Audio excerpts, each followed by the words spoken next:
बिस्मिल्लाहिर्रहमानिर्रहीम। नाज़रीन अस्सलाम वालेकुम। मैं हूं मलक जावेद इकबाल शानी आपकी खिदमत में हाजिर। कल तक सियासी दुनिया में एक ऐसा हलचल मचा जो कि इससे पहले नहीं था। पहले चोर सिपाही की गेम खेली जा रही थी, लेकिन कल का दिन जो था वो सिपाही की तरफ भी भारी हुआ। इससे पहले कंटेनर से लेके इक़्तिदार तक सिर्फ एक ही नारा रहा। हमने कभी महसूस ही नहीं किया कि ये कोई इक़्तिदार वाला शख्स हमारे सामने खड़ा है, बल्कि सिर्फ चोर चोर चोर, नहीं छोड़ूंगा, पकड़ूंगा, अंदर कर दूंगा, इनसे एहतसाब करूंगा, पैसे वसूल करूंगा, वगैरह वगैरह। हम पूरे 3.5 साल सुनते रहे। इससे पहले कंटेनर पर भी यही बातें हमने सुनी। लेकिन कल जब इलेक्शन कमीशन ने अपना फैसला सुनाया तो हैरान कुन था। वो घड़ियाँ मुश्किल थी पाकिस्तान तहरीक इंसाफ के लिए और उन लोगों के लिए जो रियासत मदीना का दावा करने वाले थे, लेकिन कल वो चोरों की सफ़ में खड़े हुए। और फिर इमरान खान का कहना भी यही रहा कि अगर 62-63 मुझ पे लगती है तो मैं उसको कबूल करता हूँ, लगनी भी चाहिए। इसके अलावा मैं इस पाकिस्तान में नहीं रहना चाहता। दिल बर्दाश्ता इमरान खान कल तक इस पाकिस्तानी कौम को रिलीफ देने वाले थे, पाकिस्तानी चोरों को का एहतसाब करने वाले थे।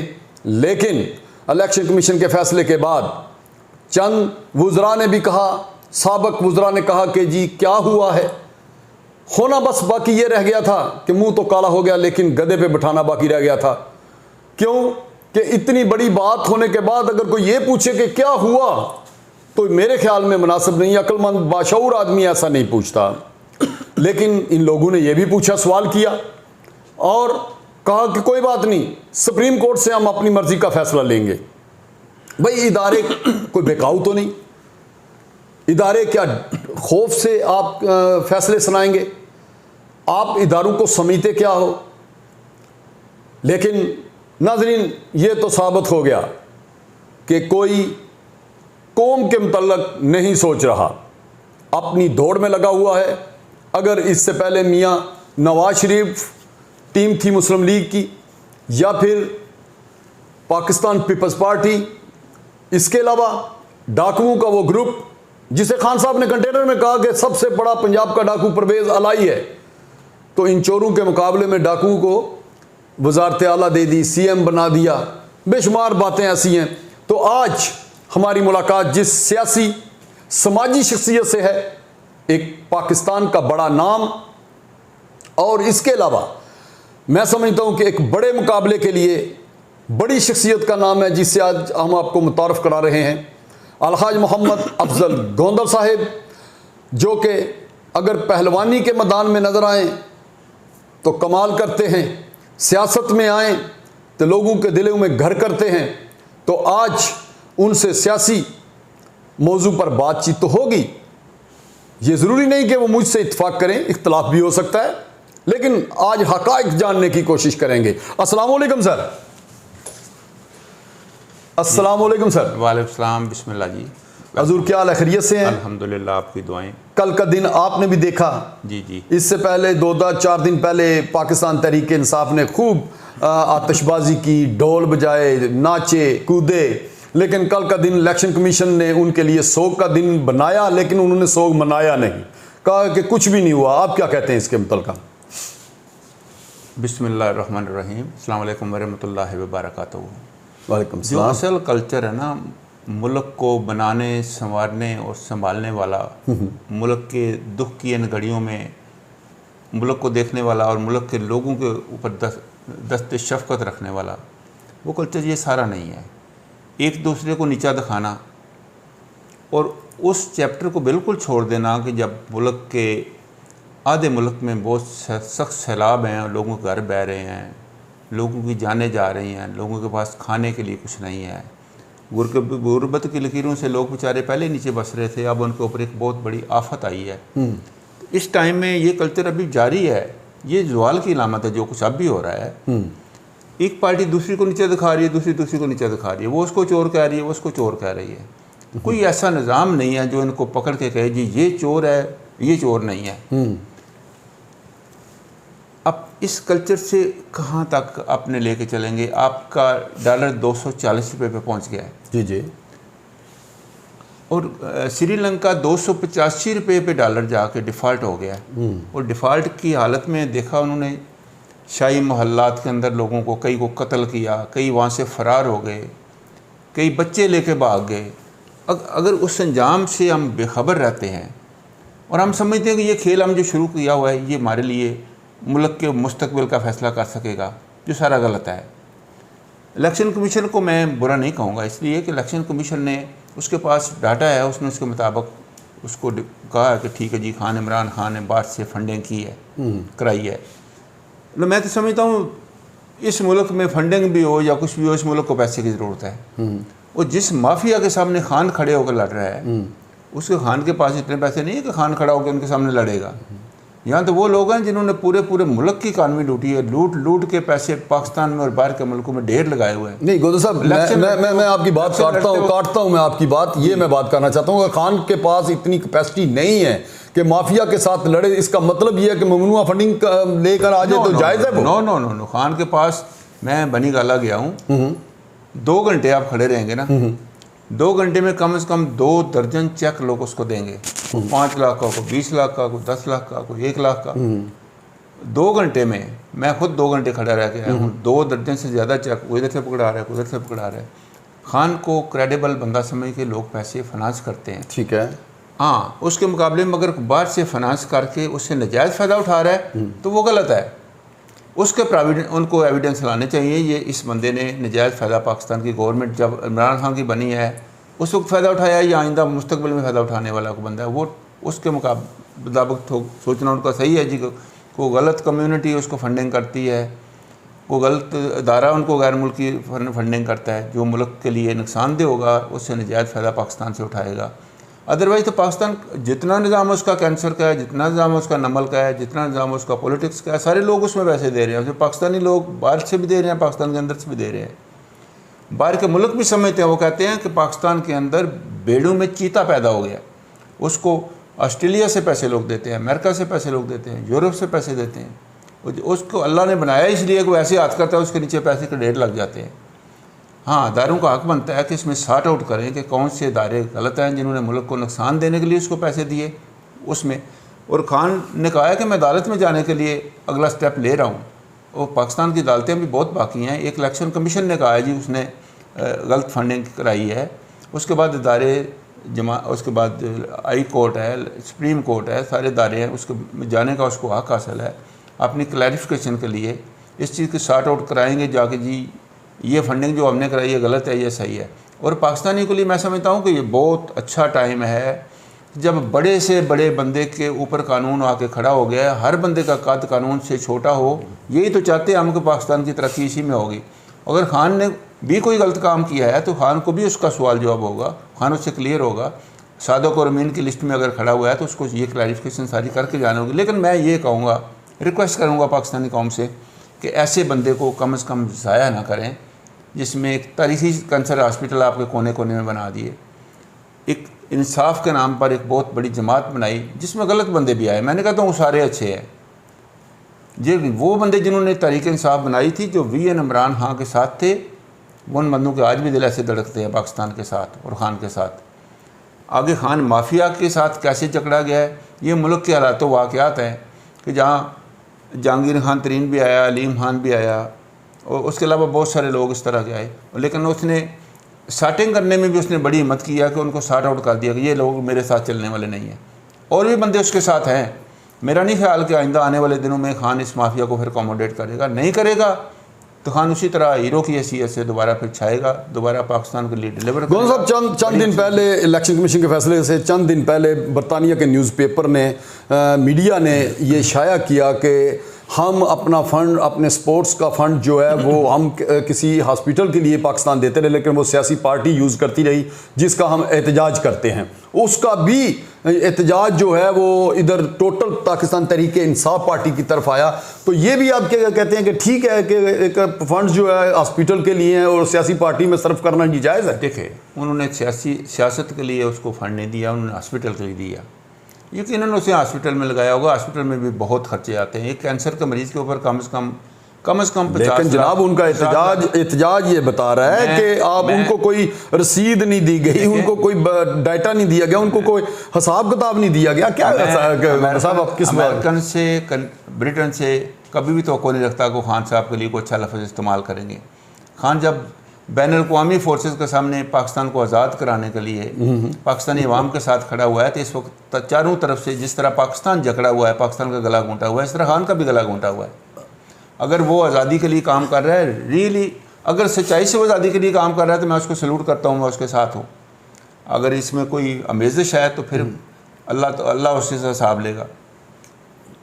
आप इधर अपना हल्के में इलेक्शन में भी हिस्सा लेते हैं, लेकिन मुझे नहीं आज समझ आ रही कि आज मैं किस तरह बात करूं आपसे कि आप कह रहे हैं कि बाहर के ममालिक जो हैं वो भी गला खान का घोट रहे हैं, जबकि कल इलेक्शन कमीशन फैसले के बाद फवाद चौधरी ने यह कहा कि हमें पाकिस्तानी अदालतों पे एतमाद ही नहीं है, हमें इन इदारों पे एतमाद ही नहीं है। तो ये पाकिस्तानी इदारे भी इनके एतमाद के नहीं है, बाहर वाले भी इनका गला, इनको कहाँ हमको खलाई मखलूक लेके आए? हमारे लिए तो पाकिस्तान की अदालतें मोहतरम है, हम यहाँ से भाग सकते नहीं हैं। आपके वजीर का बयान है, छोड़ के हम जा नहीं सकते, हमने यहाँ रहना है। वजीर का बयान जैसा भी होगा, अदालतें यही मिलेंगी हमें।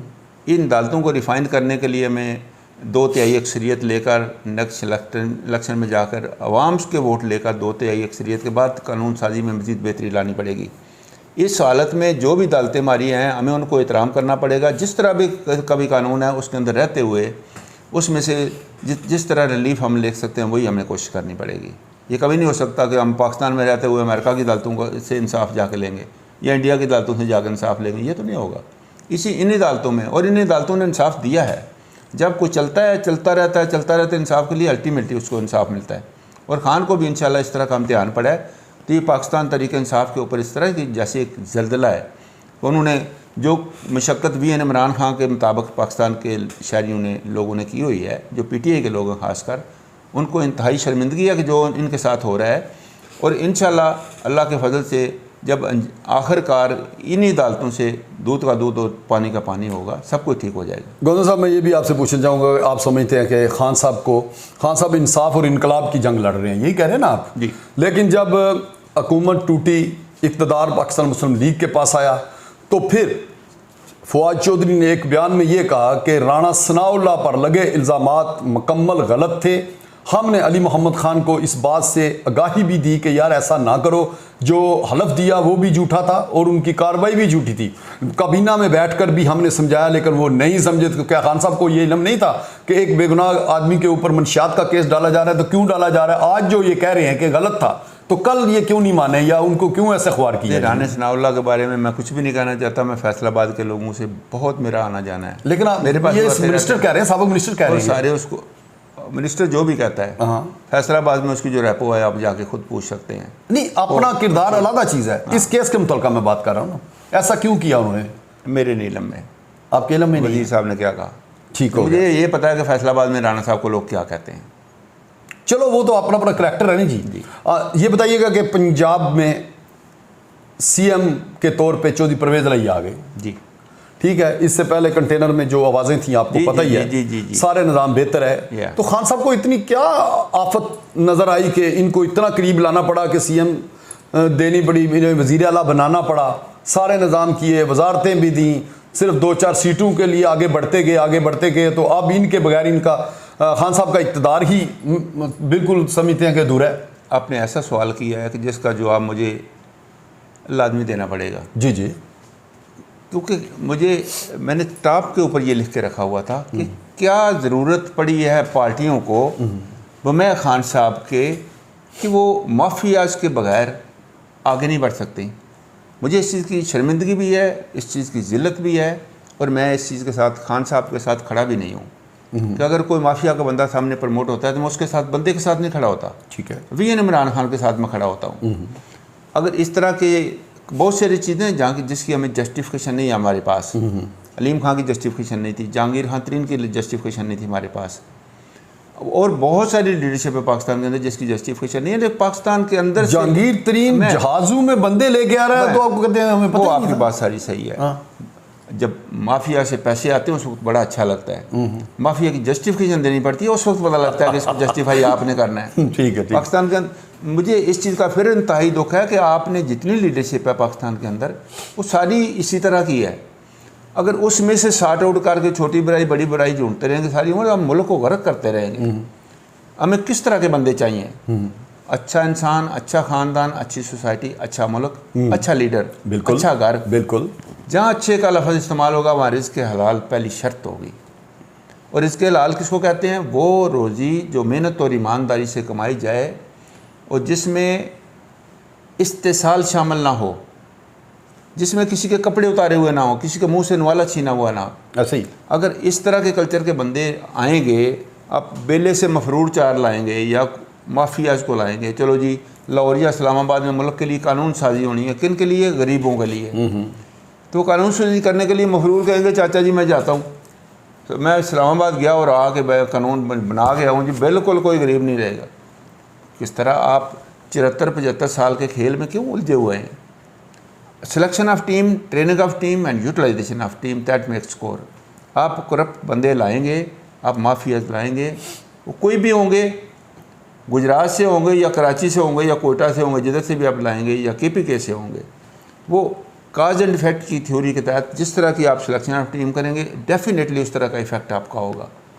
और ये बहुत खान साहब के लिए मेरी तरफ से रिक्वेस्ट है, इल्तिजा है, अपील है कि आपने 27 साल हो गए जमात को बनाए हुए, तहरीक को बनाए हुए, अब तक आपके ऊपर वो टाइम आ चुका है, पहले भी बहुत दफ़ा आया था, लेकिन अब उस क्रिटिकल लोकेशन के ऊपर आपके आके खड़े हो गए कि आप अच्छी टीम को सिलेक्ट करने के लिए उन लोगों में से जो 27 साल पहले से लेकर अब तक आपके साथ खड़े थे और खड़े हैं और खड़े रहेंगे वीएन इमरान खान के लिए, उनमें से या अच्छी शोहरत रखने वाले पाकिस्तानियों में से, लीडरशिप में से वो लीडर सेलेक्ट करेंगे। खान साहब 1 महीना या 2 महीना इंटरव्यू, ओपन इंटरव्यूज़ कॉल करें, आप टाइम दें, आपको वो बंदे मिल जाएंगे जिनकी जस्टिफिकेशन पाकिस्तान के लोग कहेंगे ये दस्यों के, फिर आपको जस्टिफाई नहीं करना पड़ेगा कि ये बंदा अच्छा है या बुरा है। लोगों का सवाल, लोगों का मुँह नहीं हम रोक सकते। जब किसी तरह का माफिया हम प्रमोट करते हैं, लोग मुंह खोल के जब बात करते हैं तो उसके सामने हमारे पास बात नहीं होती कि इसको कह देंगे ये इमाम मस्जिद है।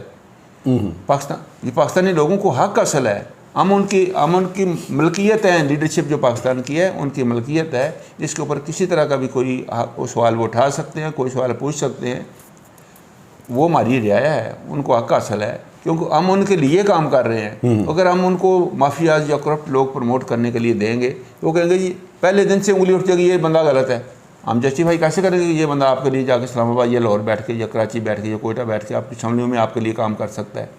मुल्क जिन बुरानों का शिकार है, जहाँ तक हमने पहुँचा दिया है, वसाइल से माला माल मुल्क को गुर्बत की लकीरों तक हमने पहुँचाया है, उन लोगों ने पहुँचाया है जो लोग इसकी मैनेजमेंट पे असम्बलियों में बैठते थे या किसी हद तक उनके इख्तियार थे मुल्क को सही या गलत करने के। आज मुंह बोलता सबूत है, मुल्क की इकानमी आपकी कहाँ तक पहुँच चुकी है, गुर्बत कहाँ तक पहुँच चुकी है, अनएम्प्लॉयमेंट कहाँ तक पहुँच चुकी है, हेल्थ एंड एजुकेशन का क्या हाल है आपका, लॉ एंड ऑर्डर का क्या हाल है आपका, हमारे कल्चरल वैल्यूज़ क्या हो गई हैं, हम लोग कहाँ पर बैठे हुए हैं, हम क्या सोच रहे हैं। हम अपने मुल्क को सर्वाइवल पर ले जाना चाहते हैं, उस मुल्क को जिसका 1917 में इंडो पाक का इकट्ठा रुपया था और अमेरिका के $13 मिलते थे। आज हम $1 लेने के लिए 240 रुपये खर्च करते हैं, और अगर मैं रिस्क है कि 250 तक जाएगा, 260 तक जाएगा। हमारी हड्डियाँ तोड़ रहा है, हमारी हड्डियों से खून निचोड़ के सारा बेड़ा गर्क किया जा रहा है पाकिस्तान का। इसको कोई माई का लाल ऐसा हो जो इसको इस जगह से रोक कर टर्न पॉइंट पर लेकर आए। वो सारे दारों के लिए चैलेंज है, सारे पाकिस्तानियों के लिए चैलेंज है, सारे सियासी कल्चर के लोगों के लिए चैलेंज है, सारी सियासी जमातों के लिए चैलेंज है। खुदा के वास्ते इस मुल्क को इस बुरान से रोक के बचा के वापस लेके आओ, नहीं तो आगे आप गैर हिंदुओं के, यहूदियों के गुलामी बर्दाश्त करनी है आपको। आपने क्या CPAC को ज़ाया कर देना है, वो छीन लेंगे आपसे। क्या आपने अटामा के साजात को गर्क करना है? इन सारी चीज़ों से बचने के लिए अब आपके पास मुड़ के वापस आने का, इस्लाम का किला और जन्नत का टुकड़ा बचाने का सुनहरी टाइम पड़ा हुआ है। इस टाइम को ज़ाया करोगे तो फिर उसके बाद पछताने का आपको कोई हक इसलिए नहीं होगा कि आप पछताएंगे तो वो ठीक हो जाएगा। There is no woman appeal in business. कारोबार में रहम की अपील नहीं है। गैर कौमें आप पे रहम नहीं करेंगी। आज आप अपने ऊपर, अपने मुल्क के ऊपर, अपने मुल्क की मिट्टी के ऊपर, मुल्क के मिट्टी के ऊपर रहने वाले बच्चे के ऊपर आज हम रहम करेंगे तो वो लोग आपके सामने आपको समझेंगे कि आप खुद कफ़ील हैं अपने आप के लिए। हदीस मुबारका कहती है कि मजबूत मुसलमान कमज़ोर मुसलमान से बेहतर है। रहम की अपील शरीयत करती नहीं है, ना यजीद को ना फ़िरौन को। वो कहती किसी को रहम की अपील ना करो, आप फिट हो जाओ, मजबूत हो। ये मुल्क में सब कुछ है, पानी आपके पास है क्वालिटी का, मिट्टी क्वालिटी की आपके पास है, 23 करोड़ काबल लायक मजबूत लोग आपके पास हैं। दुनिया में 8 ऊंचे पहाड़ हैं, 6 पहाड़ आपके पास हैं जो ग्लेशियर जिनसे पानी पिघल के आता है।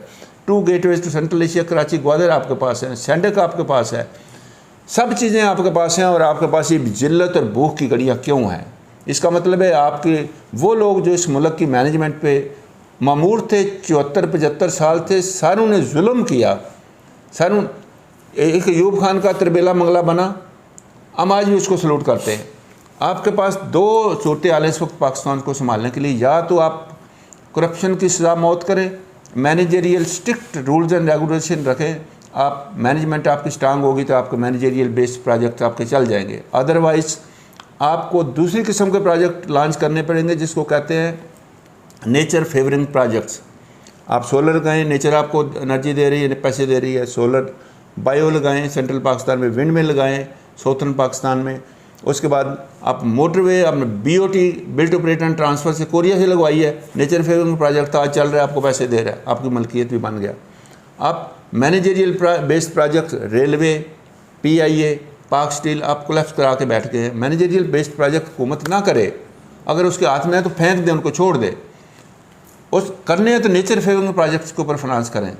पानी को बांध दें, जितना आपका जा रहा है $75 अरब का समुद्र में जा रहा है उसको 15% बांध लें, 20% बांध लें, आप अमीर मुल्कों में शुमार हो जाएंगे। आपके जो रिसोर्सेज हैं, आप सैंडक के ऊपर प्रोजेक्ट करें, $10 अरब हर साल आपके कौम को दें। आप पानी के ऊपर प्रोजेक्ट करें, आप मिट्टी के ऊपर प्रोजेक्ट करें, एग्रीकल्चर के लिए लोग पैकेज दें। आपका 2 फसलें अच्छी आएंगी। इंडिया की यील्ड आपके 1 एकड़ से 3 गुना है, आप 1 गुना उसकी 3 गुना है। ये हमारे लिए लम्हा फिक्री है। वो बीज मुफ्त देते हैं, खाद सब्सिडाइज कास्ट पे देते हैं, पानी नहर का देते हैं, पंप का 600 रुपये का बिल है उनका पूरे महीने का, चेंज का बोर है। किसानों को तहफ़्फ़ुज़ देते हैं। आप जाएँ, आप बेशक को आपने सोच, आपने 23 करोड़ बंदों पे काम करें, ये कीमती हैं, इनमें से उठाएं लोगों को रोजी मजदूरी करने के लिए, बजाय इसको भीख मंगे के तौर पर आप इस्तेमाल करें। उसको कोई ना कोई पैकेज देते, जो उस पैकेज को छोड़े, उसको खुली रोजी मजदूरी लाल की कमा के वापस लेके शाम को रोटी खरीदने वाला वो कल्चर दें उसको। वो कल्चर देंगे तो ये भीख मंगने का रिवाज वैसे ही ख़त्म हो जाएगा। इस वक्त हम उस जगह पे पहुंच चुके हैं जहां सुल्तान सलाउद्दीन यूबी ने लिखा था कि जिस मुल्क में रोटी मजदूर की मजदूरी से महंगी हो जाए, उस मुल्क में 2 चीज़ें सस्ती होती हैं, औरत की इज्जत और मर्द की खैर। बिल्कुल। आप जितने टूल प्लाजे पे चले जाएं, जितने शरबत की दुकान पे चले जाएं, होटल पे चले जाएं, चौकों पे चले जाएं, बत्ती चौक पे चले जाएं, जगह जगह आप गाड़ी को रोकेंगे, टक टक टक टक टक यंग औरतें आपके दाएं बाएं दरवाज़ों पे खड़ी होगी।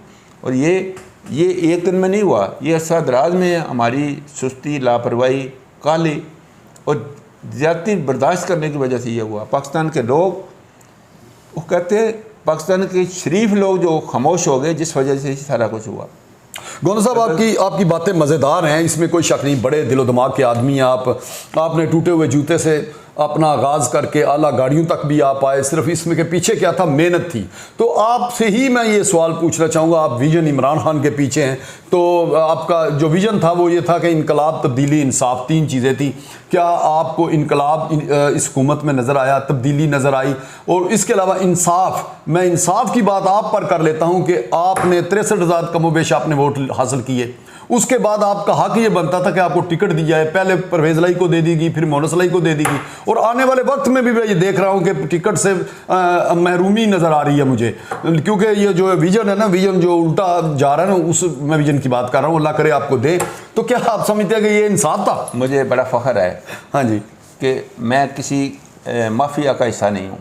बेशक मुझे बड़ा फ़ख्र है कि मैं किसी से रोज़ी छीन के नहीं खाता, मैं चोरी करके खाता हूँ। हाँ, मुझे बड़ा फ़ख्र है कि जब भी इस मुल्क को बनाने के लिए ज़रूरत पड़ेगी ना, मुल्क को बनाने के लिए सबसे पहले मुझे कॉल आएगी कि आपकी ज़रूरत है। जब भी इस मुल्क को लूटने के लिए ज़रूरत है, माफिया को कॉल आएगी। तो मैं तो उस सफ़े पे खड़ा हूँ जहाँ अल्लाह का शुक्र अदा करूँ कि मेरे पास कुछ नहीं था, तो मुझे अल्लाह ने हीरो बना दिया जीरो से, इस मुल्क की मिट्टी के ऊपर। बेशक कोई शक। इलामा साहब कहते हैं अपने बेटे को जावेद नामे में, ऐ जावेद सारी उम्र कामल की तलाश करना, और जब तुम्हें कामल मिल जाए बाकी ज़िंदगी का हिस्सा बचा हुआ अल्लाह का शुक्र अदा करने में लगा देना। मैं तो शुक्राना सारी उम्र कब्र तक अदा करूँ, मेरे लिए तो वही काफ़ी है। मैंने किसी के बच्चे से मुँह से नवाला नहीं छीनना, किसी के कपड़े नहीं उतारने, मेरा तो वो मिशन नहीं है। मैं सीट पर बैठ के काम कर रहा हूँ, मुझे कहेंगे नहीं यहाँ से आपकी इस्लामाबाद या लाहौर ज़रूरत है, तो मैं यहाँ से उठूँगा, एक राम की प्याली वहाँ से नहीं पीऊँगा चाय की, एक रोटी का नवाला नहीं खाऊँगा, रास्ते में किसी दोस्त से पीऊँगा या यहाँ आके फिर खाऊँगा। मेरा वो काम है कि मैं, मेरा सवाल दरमियान में रह गया, इसमें तो कोई शक नहीं जो बात आप कर रहे हैं, लेकिन क्या इस जगह पे आपको इंसाफ नजर आया? पुराने साथी थे आप, देखिए इसमें कोई शक नहीं है। डायरेक्शन का तयन अगर सही नहीं हुआ उसका रिजल्ट साथ साथ आ रहा है। अगर डायरेक्शन का तयन होगा तो रिजल्ट फ़ौरन आएगा। कहते जी मुझे साल चाहिए, जी मुझे 4 साल चाहिए, मुझे 10 साल चाहिए, नो। मैं कहता काम वाकई सालों में होता है, काम वाकई उम्रों में होता है, एक दिन में नहीं होता। डायरेक्शन का तयन एक दिन में होता है। डायरेक्शन का तयन जब चांद चढ़ता है या सूरज चढ़ता है ना, फिर दोनों भी ऐसे को उंगलियां रख लें 10 की 10 सुराखों में से रोशनी आने लगती है। बिल्कुल ऐसे ही। आप डायरेक्शन का तयन जिस वक्त वो लेगा ना, एकदम लोग कहेंगे आशा, यानी कि जब सख्त अंधेरा हो जाए तो रोशनी की उम्मीद रखी जा सकती है। तो आप समझते हैं कि अंधेरे में इस वक्त तो मेरे रहमतुल्लाह मुझे पता है पाकिस्तान जैसा कोई मुल्क नहीं है, वह इंतहाई अमीर मुल्क है, इंतहाई मैनेजरियल कोलैप्स के हाथ में फंसा हुआ है, नेचुरल रिसोर्सेज बहुत ज़्यादा हैं। इसको जब कोई ज़रा ज़रा भी ट्रैक पे करेगा ना तो बहुत जल्दी खुशहाली की तरफ जा सकता है। मैं ये पूछना चाहूँगा कि कल का फैसला इमरान खान को नाअहल भी ताय्यात कर सकता है, और तहरीक जो है पाकिस्तान तहरीक इंसाफ वो कलअदम भी करार पाई जा सकती है। तो अगर इन दोनों में से एक काम हो जाता है या दोनों काम हो जाते हैं, उसके बाद क्या होगा? देखिए खान साहब ने तहरीक इंसाफ के लिए बुनियाद रखने के बाद 27 साल जंग की है और इसी माफिया के खिलाफ जंग की है। आज फिर एक चैलेंज आया, तो मैं समझता हूँ ये चैलेंज उसको मजीद ऊंचा करने के लिए आया, मजीद उसकी परवाज़ को बेहतर करने के लिए आया। ये तो हो गया परवाज़ ऊंची, परवाज़ भी ऊंची होगी उसको, बल्कि उसको स्टार्टिंग सेंस भी आएगी। मैं ये कह रहा हूँ सेंस आएगी कि मैंने इसको ड्रॉप करना है, मैंने इसको टेक अप करना जी हो गया। मैं कहता हूँ जी आप ऑप्शन ये सामने रख लें कि अगर ताय्यात नाअहली आ जाती है या फिर तारीख जो है वो कलअदम करार दे दी जाती है, तो फिर क्या होगा? क्या समझते हैं कि ये जो पिछले बंदे हैं वो पाकिस्तान तहरीक इंसाफ को चला लेंगे या उस तरह पाकिस्तान चल सकेगा? यस, जब चाइना महकूम था ना जापान का, उस वक्त चाइना में मनशियात बेचने वाले और इस्तेमाल करने वाले बहुत लोग थे, उसका कोई हाल नहीं था। दूसरी जंग अज़ीम में जब अमेरिका ने टेक ओवर किया चाइना को, उस वक्त अमेरिका उससे जान छुड़ाना चाहता था, क्योंकि एक टीम पहली थी जो चाइना को आज़ाद कराने के लिए, द बॉक्सर्स की टीम जिसको कहते थे, आज़ादी के बिल्कुल नज़दीक आके ले आई थी। जब सेकंड वर्ल्ड वार में अमेरिका के हाथ आ गए तो अमेरिका ने किया, उनकी सारी की लिस्ट लेकर उनको सबको कत्ल कर दिया। द टीम ऑफ बॉक्सर्स ने लोगों को मोटिवेट किया चाइना को आज़ादी के लिए। फिर उस वक्त मोजे तुंग ने नई तारीख को उस वक्त चलाया, वही तारीख जो पुरानी थी, बेशक उसकी कोई भी शक्ल थी, उस आज़ादी के साथ लफ्ज़ उनको साथ शामिल था। उनके बहुत सारे लीडर कत्ल हो चुके थे, लेकिन वो सारी तारीख इसके साथ मिल गई। 70,000 बंदे रास्ते में मोजे तुंग ने मरवाए, जो रास्ते में किसान, मजदूर, कारीगर, ताजर, आजर सारे साथ मिलते गए, मरते गए, चलते गए। 70,000 बंदे रास्ते में मरे और फॉरबिडन सिटी पे बीजिंग के सेंटर में पहुंचा, और वहाँ से हुक्मरान जो कभी किसी से नहीं मिलते उनको निकाल के उनको मारा। उसके बाद चाइना को इनकलाब दिया, मनशियात फरोशों की इस्तेमाल करने वाले को 2 बहरी जहाज़ भर के समुद्र में फेंके। उसने फिर नया निज़ाम दिया और आज़ादी दी। ये तारीख है, ये तारीख इंसाफ की तारीख है, तहरीक इंसाफ, ये आज़ादी की तारीख है, ये तरक्की की तारीख है। अगर ये है तो अगर इसने चलना है तो ये लोगों की हड्डियों में हमने ये भर दी है, लोगों के ज़हनों में हमने इसको फूंक दिया है। इंशाअल्लाह अल्लाह को मंजूर होगा तो खान ही इसके फ्रंट में रहेगा। खुदा न खास्ता खान को कोई मर्ज होगा, कोई कमी पेशी होगी तो फिर खान के जो पीछे लोग हैं वो इस काज को पसंद करते हैं। पाकिस्तानी लोग भी आज़ादी की तरफ जाना चाहते हैं, तरक्की की तरफ जाना चाहते हैं, इंसाफ की तरफ जाना चाहते हैं, इस चीज़ पे मुत्तफिक हैं। हम खुद आप गोंदल साहब पति क्या पार्टी का हिस्सा हैं, तहरीक इंसाफ का हिस्सा हैं, सारे अफजल गोंदल नहीं हैं, वहाँ पे शाह महमूद कुरैशी जैसे लोग भी हैं, फवाद चौधरी जैसे भी लोग हैं, अली मोहम्मद खान जैसे भी लोग हैं पीछे। और बिलावल ने वो असम्बली में कहा था ना कि मैं इस मुल्तान के शहजादे को खूब जानता हूँ, ये खुशनुदी करने में किस किस के पीछे रहते हैं। तो ये आप कैसे कह सकते हैं पूरे यकीन के साथ कि यही लोग तहरीक को लेकर आगे चलेंगे खान के अलावा? मैं नहीं मानता इस चीज़ को कि ऐसा हो जाएगा। बड़े फ़ख्र से कहता हूँ कि हमारे पास हीरे भी हैं और पाकिस्तान तहरीक इंसाफ ने हीरे तराशे भी हैं। नाम लेंगे? और नहीं, नाम नहीं लूँगा। हमारे पास माफियाज भी हैं, ठीक है, इसलिए नाम नहीं लूँगा कि माफिया वाले का नाम रखना अच्छा नहीं होता। जी ठीक। माफियाज भी हैं। और जब नेचुरल सेटलमेंट होगी ना, ये आहिस्ता आहिस्ता हीरे आपके पॉलिश होते जाएंगे और माफियाज आपके ड्रॉप होते जाएंगे। आप देखेंगे ये तारीख चलेगी, ये तारीख मंतकी अंजाम तक जाएगी, पाकिस्तान को खुशहाली तक लेके चलेगी। अब तक जो कुछ भी हमने किया, हमने कोशिश ज़रूर किया, मंजिल भी नहीं पहुँच सके। हम मंजिल की तरफ जाने के लिए लगातार दिन रात कोशा हैं। और वी एन इमरान खान के हम भी साथ हैं, वी एन इमरान खान के पाकिस्तानी लोग सारे भी साथ हैं। बहुत सी जमातों के अंदर भी लोग थे जो उसके साथ थे, वो कहते हुए अगर ऐसे करेगा तो हम उसके साथ हैं। अब पाकिस्तान के लोग तंग आ चुके हैं। अब तो जिल्लत की घड़ियाँ, शादी हाल बड़े बड़े खुल गए हैं, लोग खाने खाते जा रहे हैं, बेचारे गरीब दरवाजे के बाहर वो और 10-10 रुपये लूटने के लिए बाहर खड़े हुए हैं। जब चावल अंदर वो फेंकते, टेबल से नीचे भी गिरते हैं, उठाने के लिए कोई बंदा अंदर नहीं जाने देता।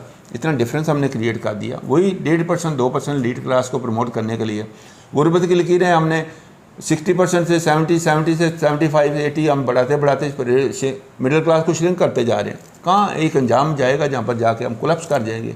उस चीज़ को आप छोड़ देंगे। अब स्टार्टिंग सेंस और ड्रॉप करने का टाइम आ गया। गंदी चीज़ों को ड्रॉप करना है, अच्छी चीज़ों को ड्रॉप करना है, इस मुल्क को बचाना है। मुल्क बुरान की आखिरी किनारे के ऊपर खड़ा हुआ है। ये घड़ियाँ कंटिन्यू रहेंगी तो हम इस जन्नत के टुकड़े को ज़ाया तो नहीं करना चाहते हैं। हम तो इसको जन्नत के टुकड़े को प्यार करना चाहते हैं, मिट्टी को चूमना चाहते हैं, झंडे को सलूट करना चाहते हैं, अदारों का एहतराम करना चाहते हैं, अदारों को सियासतदानों से मिला के इकाइयाँ बनाना चाहते हैं, गैर कौमों को जवाब देना चाहते हैं कि पाकिस्तान मजबूत जगह के ऊपर खड़ा हुआ है। मैं इस चीज़ से जब अदारों की और आपस में क्लास की खबरें सुनता हूँ, मुझे बड़ी अजियत होती है कि वो अदारे जिनको हमने सलूट करना है, जिनको हमने बॉर्डरों पर भेजना है, जिन्होंने हमारी हर चीज़ का ख्याल रखना है, हमारा एहतराम करना है, हमारे बच्चों ने सोना है और उन्होंने जागना है, उसके साथ आमने सामने हमें गैर मुल्की इदारे खड़े कर रहे हैं और पाकिस्तानी लोग जो खड़े कर रहे हैं, गलत काम कर रहे हैं। इन सब को एक मिल के पाकिस्तान की इस बुरान में, जिस तरह इकानमी का बुरान आ गया है, गुर्बत का बुरान आ गया है, लालचनेस का बुरान है, सारे को तोड़ने के लिए सारे इकट्ठे होंगे तो तोड़ेंगे। इलेक्शन कमीशन के फैसले को पीछे छोड़ते हैं, अगली बात हम करते हैं कि अगर खान साहब की ख्वाहिश यही थी कि फौरी जनरल इलेक्शन करवाए जाएँ, इलेक्शन होना चाहिए। अगर इस वक्त पंजाब की हुकूमत इनके पास आ गई है, पंजाब वाले ही नहीं मानते असम्बलियाँ तोड़ने के लिए, तो फिर क्या करेंगे आप? इनमें क्लैश हो जाता है। तो फिर देखें, पंजाब वालों को आप जानते हैं, पंजाब वाले अच्छे हैं, पंजाब वालों के पास 10 सीटें हैं, हमारी दी हुई सीटें हैं, पाकिस्तान तहरीक इंसाफ ने दी हुई हैं। उनके पास जितना भी मर्जी उन 10 सीटों से खेल लेना। खेलते खेलते जो पीछे ग्राउंड के ऊपर काम है ना, वो पाकिस्तान तहरीक इंसाफ ने लोगों के ज़हन और दिलों में काम किया हुआ है। जब भी मैदान पड़ेगा ना, ये असम्बली हमारे लिए कोई मायने नहीं रखती। हम किसी वक्त खान साहब ने कह दें असम्बली हमने तोड़ दी हैं, तो असम्बलियाँ रखने वाले रखते रहे, हम नए सिरे से मैदान में चले जाएंगे। ये सबूत खुद ही सारे हमारे साथ। अब पाकिस्तान तहरीक इंसाफ किसी की मोहताज नहीं है। ये लोग सारे जितनी भी पार्टियाँ पाकिस्तान तहरीक इंसाफ की मोहताज हैं, उसको अब खान साहब के जलसे देखें। जिस मैदान में गए, जिस जलसागाह में गए, वो जलसागाह को 4-4 गुना बड़ा करके भी देखा कि वहाँ भी पूरे बंदे पर नहीं हुए। इसका मतलब पाकिस्तानी लोग तो चाहते हैं ठीक हो सारी। मैं ये कहूँगा कि आने वाले जनरल इलेक्शन में क्या आप देख रहे हैं? आने वाले जनरल इलेक्शन में इंशाल्लाह अल्लाह को मंजूर होगा तो 2-3 अक्सरियत होगी, और अल्लाह को मंजूर होगा तो स्टार्टिंग सेंस से जो माफिया जो ड्राप होंगे, अच्छे लोग आएंगे। खान साहब के पुराने नए बंदों में जो क्रेडिबल लोग वो आएंगे, जिस तरह वो आप क्रेडिबल है उस तरह के लोग वो सिलेक्ट करेगा। और मुल्क को ज़िंदगी के उस हिस्से में जब वो 72-3 ईयर्स का हो गया, कोई तोहफ़ा दे के जाएगा कि पाकिस्तान के लोगों ने इतना अर्सा जिल्लत गुजारी है, यहाँ से उनको निजात, और हम निजात दिंदा की तलाश में हैं। अल्लाह करे वो निजात दिंदा वही हो और इस मुल्क के लोगों को आज़ादी मिल जाए, तरक्की का रास्ता मिल जाए, हलाल की रोटी का कल्चर मिल जाए। ये वीपन, मंशियात, कब्ज़ा ग्रुप, चुदराट कल्चर, ठेकेदारी culture, mixing culture, corruption culture, mega corruption culture, सियासी ठेकेदारी कल्चर, इससे निजात हो जाए। हलाल की रोज़ी वही है जिस जो घर पहुँचती है तो घर से खुशबू आती है, वो 7 नस्लों तक खुशबू आती है। और आम की रोटी जहाँ पहुँचती है, माफिया की रोटी जहाँ पहुँचती है, 7 नस्लों तक बदबू आती रहती है। बेचारे जिल्लत गुजारते रहते हैं, उनकी शक्लें, फीके होंठ और दंसी हुई आँखें, वो सारा दिन बेचारे उसी काम में मसरूफ़ रहते हैं। उनको पता नहीं कि हमने कब्र में भी जाना है। वो कब्र किस वक्त जाना है अल्लाह का निज़ाम है, वो किसी को बता तो नहीं रहा मैं आपने कल जाना है कि परसों जाना है, लेकिन अल्टीमेटली हमने यहाँ पर नहीं रहना। और यहाँ पर हम मकरूज़ हैं पाकिस्तान के, जिसने हमें बहुत हाई लेवल की रिस्पेक्ट दी, हमारे मुल्क को हाई लेवल की खुशहाली दी, लेकिन हमने उसके साथ जबर किया। उस निज़ाम के साथ ऐसा निज़ाम दिया जिसमें किसी के मुंह तक नवाला नहीं पहुंच रहा, किसी के घर तक इज़्ज़त नहीं पहुंच रही। ये हम उसके मुजरम हैं सारे, साहिब तौफीक लोग जितने भी हैं, खा वो सियासतदान हैं, खा वो कारोबारी लोग हैं, खा वो किसी दायरे के हेड हैं, जो भी बैठे हुए हैं, सब मकरूज़ हैं। और सबको ये कर्ज उतारने के लिए, पाकिस्तान के लिए आज़ादी का सफ़र वो शुरू करना चाहिए कि जो खुशहाली की तरफ एक एक कदम करके बढ़ता जाए। हालात नॉर्मल होते हुए नज़र आ रहे हैं, डॉलर की परवाज़ क्या रुक पाएगी, या फिर इसी तरह अगर ऐसा होता रहा तो फिर मेरे ख्याल में गरीब के लिए जीना मुश्किल हो जाएगा। मैं आपसे एग्री करता हूँ कि ये जो खेल हमने चूहे बिल्ली का शुरू किया हुआ है ना, इसमें डॉलर की परवाज़ बिल्कुल नहीं रोकेगी। ये खेल हमें अल्टीमेटली डंडे के ज़ोर पर बंद करना पड़ेगा। ये सब किसी को खुल खेलने का, मजाक करने का पाकिस्तान के साथ, पाकिस्तान के बच्चों के साथ, उस इकानमी के साथ किसने लाइसेंस दिया इनको? किसी को कोई अथॉरिटी नहीं है, मुझे कोई अथॉरिटी नहीं है, सारे लीडरशिप को कोई अथॉरिटी नहीं है, दारों को कोई अथॉरिटी नहीं है। इस बुरान में रोक लें इसको। अगर और आगे बढ़ाएंगे तो कल को जिल्लत की घड़ियाँ सबके सामने आएंगे, इनके सारे के घरों को लोग आगे लगाएंगे, फायर मारेंगे, इनके बच्चों को लूट, इनके घरों में क्या होगा? जो ये पैसे तो इनके पास होंगे, गरीब लोगों के पास तो बेचारे रोटी भी नहीं होगी। तभी इस मोड़ से पाकिस्तान को मोड़ने की ज़रूरत है। वो बहुत हिम्मत वाला काम है, लेकिन ये अल्टीमेटली होना है तो आपने बच जाना है। क्या आप छलांग लगा के उस कुएं में गिरना चाहते हैं या श्रीलंका गिर गया? मैं तो अल्लाह से पनाह मांगता हूँ, या अल्लाह इस टाइम से मैं बचाना तो पाकिस्तान के साथ वो टाइम ना आए। बेशक। बहुत शुक्रिया सर, अल्लाह आपको खुश रखे। जज़ाकल्लाह जी, बहुत मेहरबानी। नाज़रीन, आपने अलहाज मोहम्मद अफजल गोंदल को सुना। मुल्क की सियासी सूरत हाल के मुतल्लिक़ वो गुफ्तगू भी कर रहे थे और ये मानने को तैयार नहीं कि इमरान खान आउट होंगे या फिर ये तहरीक कुछ अपना वज़न कम करेगी।